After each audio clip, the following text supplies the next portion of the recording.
Dahulu kala, di sebuah kampung nelayan pesisir Sumatera Barat, hiduplah seorang anak laki-laki yang bernama Malin Kundang. Ia bersama ibunya yang sudah tua. Ayahnya telah lama meninggal, sehingga ibunya membesarkan Malin seorang diri dengan penuh kasih sayang, meskipun hidup serba kekurangan. Malin tumbuh menjadi anak yang rajin dan cerdas. Namun, karena keadaan ekonomi, ia memutuskan untuk merantau ke negeri seberang agar bisa memperbaiki nasib. Sang ibu sangat berat melepasnya, tetapi akhirnya ia mengizinkan dengan doa dan harapan agar Malin kelak menjadi anak yang sukses dan tetap ingat pada ibunya. Bu, abdi bade ieu teh ka rantau. Kudu ngeureut usaha sampai bisa ngerubah hidup urang. Lain, ulah poho kana indung. Ingat, hirup teh kudu budi halus, jangan ingat kana asal. Nuhun Ibu, insyaallah abdi moal pohokeun.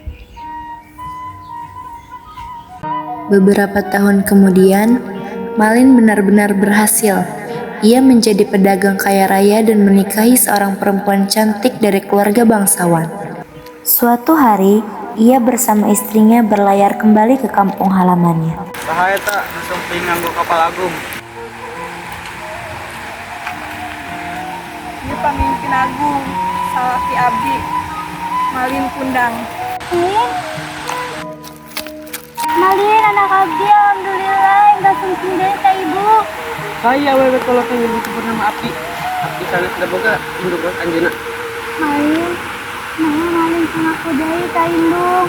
Anjeun nu abdi ngandung, nu abdi besarkeun ku beuti karingat. Mungkin bakal ngerakeun ka pamajikan Abdi. Kuring teh boga nu sapertos anjeun. Mendengar itu, hati sang ibu hancur. Dengan penuh kesedihan dan kecewa, ia berdoa kepada Tuhan agar Malin diberi pelajaran karena durhaka. Ya Allah, upaminya Malin tengah aku ka abdi, mugi anjeun masih adil. Mugi Malin janten batu.